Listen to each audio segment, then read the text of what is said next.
So hey guys, welcome back couple of cuckoos season 2 episode number 3 के explanation के अंदर। अब देखो, इसके पहले 2 एपिसोड मैंने ऑलरेडी एक्सप्लेन कर रखे हैं और हाँ, मुझे पता है कि मैं इसका 3rd एपिसोड कुछ ज्यादा ही लेट लेके आ रहा हूँ एंड इसके लिए मैं ट्राई करूंगा कि मैं इसे भी अगली बार से टाइम पे लेके आ सकूं। वेल, तो चलो फिर शुरू करते हैं इस एपिसोड के एक्सप्लेनेशन को बिना किसी देरी के। एपिसोड के स्टार्टिंग में हम एआई को देखते हैं जो कि अपने बंदे से बोल रही होती है कि मैं यहाँ वापस सिर्फ और सिर्फ तुमसे शादी करने के लिए आया हूँ। और ये सुन के अपना नागी कहता है, क्या सच में तुम जापान सिर्फ और सिर्फ मुझसे शादी करने के लिए आई हो? और ये सुन के वो हाँ कहती है और ये सारी चीजें सुन के अपना नागी थोड़ा कंफ्यूज हो जाता है। फिर एआई कहती है कि देखो, मुझे जो भी तुम्हें बताना था मैंने वो तुम्हें बता दिया है और अब मैं सेटिस्फाई हो चुकी हूँ, तो मैं चलती हूँ। और ये कह के वो वहां से चली जाती है। फिर थोड़ी देर बाद जो अपना नागी होता है वो सोचता है कि यार मुझे जो है ना उसे जवाब देना चाहिए था और ये मेरा फर्ज बनता है कि मैं उसे एटलीस्ट जवाब तो दे ही दूं। तभी यार अपना बंदा जो है ना वो घर से बाहर निकलता है और भागते हुए एआई के पास आता है और उसे रोकते हुए कहता है कि एआई, मैं तुमसे शादी नहीं कर सकता क्योंकि मैं किसी और से प्यार करता हूँ और मेरी सगाई भी हो चुकी है। एआई कहती है कोई दिक्कत की बात नहीं है, मैं तुम्हें समझ सकती हूँ। और फिर वो नागी से कहती है क्या तुम मेरे घर तक मेरे साथ चल सकते हो? और ये बोलने के बाद नागी कहता है कि हाँ ठीक है, इसमें मुझे कोई दिक्कत नहीं है। और जब ये लोग चलना शुरू करते हैं ना तो जो अपनी बंदी होती है वो काफी तेज चल रही होती है। तो फिर अपना नागी कहता है कि इतनी तेज क्यों चल रही हो? मतलब तुमने खुद बोला है कि मैं तुम्हें तुम्हारे घर तक ड्रॉप कर दूं। तो एआई कहती है कि मुझे तुम्हारे साथ चलने में शर्म आ रही है। और फिर यहाँ पे एआई रुक जाती है और नागी को बोलती है कि उसकी आंखों में देखे और फिर ये दोनों एक दूसरे की आंखों में देखने लगते हैं और यार ये शर्मा जाती है। तो नागी कहता है कि अब क्या हुआ? अब तो तुमने ही कहा था कि मैं तुम्हारी आंखों में देखूं। फिर एआई से पूछती है कि अच्छा तुम्हें याद है हमारी ओल्ड स्नैक्स शॉप जहाँ पे हुआ करती थी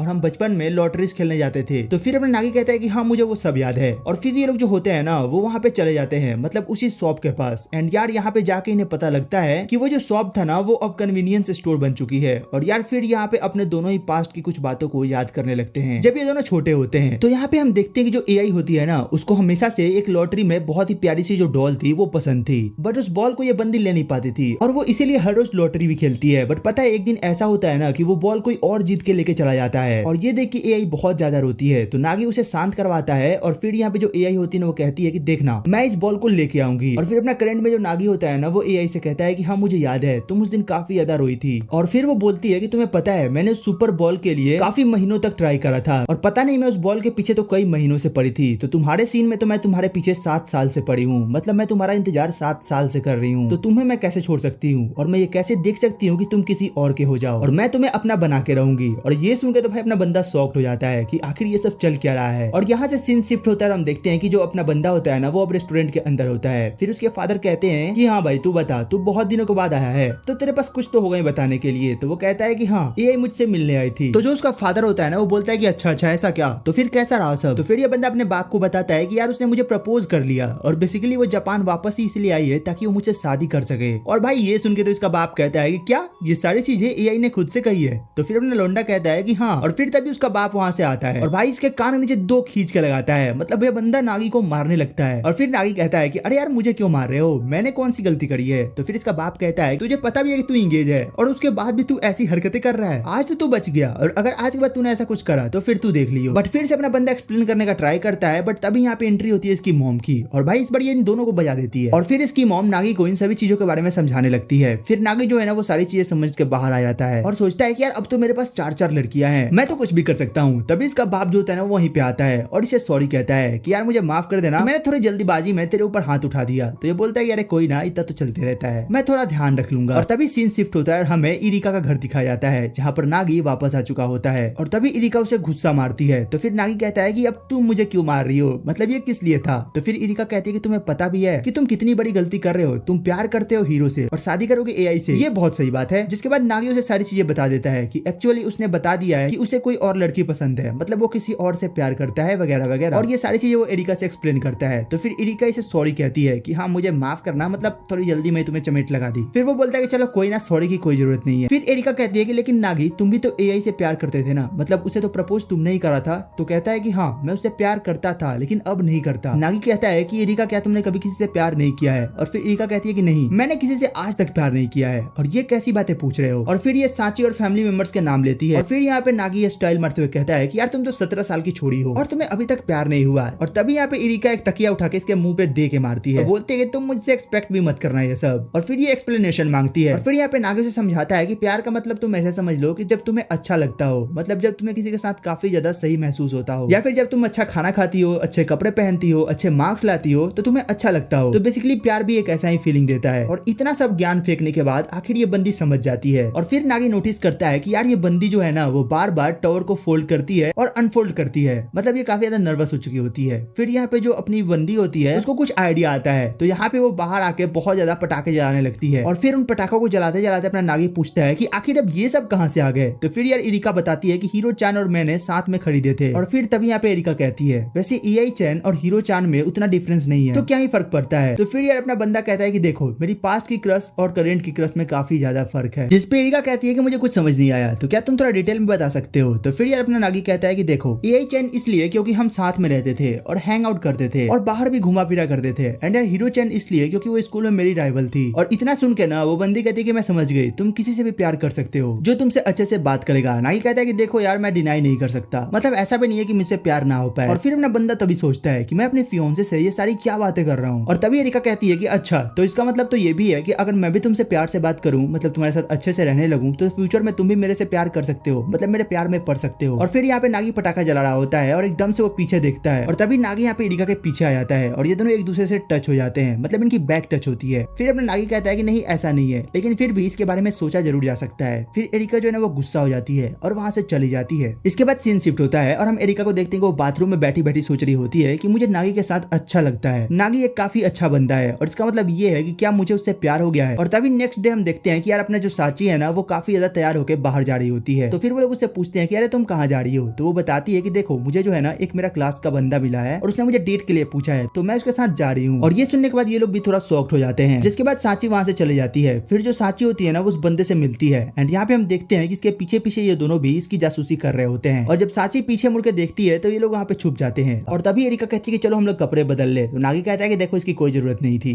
तो फिर एरिका कहती है कि जरूरत थी, और वैसे भी हम लोग इतने छोटे से प्लेस में हाइड नहीं हो सकते, इसीलिए ऐसे कपड़ों में वो हमें जल्दी से नोटिस नहीं करेगी। फिर यार नागी सोचता है कि यार ये इतने गुस्से में क्यों आ गई। और फिर हम देखते हैं वो जो बंदा होता है ना वो साची के साथ वहाँ पे डेट कर रहा होता है और थोड़ी लाइनें मार रहा होता है। और भाई ये सब देख के तो नागी कुछ ज्यादा ही गुस्सा हो रहा होता है, मतलब लिटरली ये बंदा जेलस फील कर रहा होता है। तभी ये नोटिस करता है कि एरिका बोलती है कि भाई तू जेलस हो रहा है क्या। तो ये बंदा बोलता है कि नहीं नहीं मैं क्यों जेलस होऊंगा। और फिर थोड़ी देर के बाद वो लोग ऐसे ही घूमते रहते हैं एंड यहाँ पे रात हो चुकी होती है। और तभी यहाँ पे जो साची होती है वो पीछे मुड़ती है और कहती है कि तुम दोनों यहाँ पे क्या कर रहे हो। और ये लोग हैं वो वहाँ पे अलग अलग बहाने बनाने लगते हैं। फिर यहाँ पे अपने नागी कहता है कि तुम्हें ऐसे रात में नहीं घूमना चाहिए, अभी तुम छोटी हो, तुम्हें नहीं पता। और हाँ वैसे भी तुम्हें जो है ऐसे लड़कों के साथ तो बिल्कुल भी नहीं घूमना चाहिए। वैसे वो तुम्हें प्रपोज कर रहा था क्या। तो फिर साची कहती है कि हाँ मैंने जो है उसके साथ डेट करने का डिसाइड कर लिया है, क्योंकि वो एक अच्छा लड़का है और मैं उसे काफी अच्छे से जानती हूँ, वो बहुत ज्यादा स्मार्ट भी है। और इसी के साथ ये लोग यहाँ से चले जाते हैं, मतलब अपने बंदे को अकेला छोड़ के। और यार बेसिकली ये बंदा अपने अलग रास्ते से घर जा रहा होता है और हम देखते हैं कि ये ना सिग्नल को नोटिस नहीं करता है एंड एक साइकिल से टकराते टकराते बचता है। और हम देखते हैं कि उस साइकिल पे कोई और नहीं बल्कि हीरो होती है। और तभी हम इनको कैरियोके में देखते हैं और यहाँ पे ये लोग काफी ज्यादा मजे करते हैं। और तभी हम देखते हैं कि जो नागी होता है ना उसे पूछता है कि हीरो तुमने तुम्हारे फियांसे से डेट की थी। तो बताती है कि नहीं हमने ऐसा कुछ नहीं करा था, हमने इसे पोस्टपोन कर लिया था। फिर नागी कहता है क्या तुम उसके साथ खुश हो। तो हीरो कहती है कि देखो मैं हमेशा नहीं भागती रह सकती, हो सकता है कि जिस बंदे से मतलब मेरी शादी होने जा रही है वो बंदा अच्छा भी बन जाए। तो हीरो पूछती है कि वैसे तुम ये सब बातें क्यों पूछ रहे हो, मतलब तुम्हारी हालत क्यों खराब है। तो नागी फिर से बताता है कि देखो यार ऐसा ऐसा सीन हो चुका है। तो हीरो बोलते है कि अच्छा तो तुमको इससे फर्क पड़ रहा है। तो फिर वो बोलता है कि हाँ पड़ेगा ही फर्क, फर्क कैसे नहीं पड़ेगा। तो फिर हीरो पूछते है कि अच्छा तो बताओ क्या वो चीजें तुम्हें बॉदर कर रही है। तो बोलता है कि अरे हाँ भाई ये चीजें मुझे बॉदर कर रही है। तो फिर वो पूछती है क्या तुम उससे प्यार करते हो। तो कहता है कि हाँ बिल्कुल करता हूँ। और क्या तुम अपनी बहन को एक ब्यूटीफुल गर्ल समझते हो। तो बोलता है कि अरे हाँ बिल्कुल करता हूँ और तुम ऐसे सवाल पूछना बंद करो। और ऐसे ही थोड़ी देर और सवाल पूछने के बाद वो फिर कहती है कि तुम चिंता मत करो, वो बस तुम्हें इरिटेट करने के लिए ये सब कर रही है। और बहुत सारी बातें करने के बाद वो बंदा वापस से अपने घर पे जाता है एंड यहाँ पे हम देखते हैं जो एरिका और साची है ना हमें उनके बात करने की आवाज सुनाई देती है। और यहाँ पे साची कह रही होती है कि उस बंदे ने मुझे हक किया, मतलब यार वो बहुत ही ज्यादा अच्छा था। और ये सुन के जो अपना बंदा होता है ना एकदम से अंदर घुस जाता है और कहता है ये सारी गलत चीजें है साची, तुमने ऐसा क्यों किया, तुम्हें अपने बड़े भाई से कम पूछना तो चाहिए था। तभी ये दोनों कहते हैं अरे तुम बक क्या रहे हो, हम तो यहाँ पे कुत्तों के बारे में बात कर रहे थे, मतलब पपीज के बारे में। तभी साची कहती है कि ये बंदा बॉयफ्रेंड के बारे में बोल रहा है। तो साची कहती है कि देखो यार ऐसा कोई बात नहीं है, मैंने उसको मना कर दिया है और वैसे भी मैं तुम्हें टेस्ट कर रही थी, क्योंकि वैसे भी तुम मुझे आजकल काफी ज्यादा अनदेखा कर रहे थे।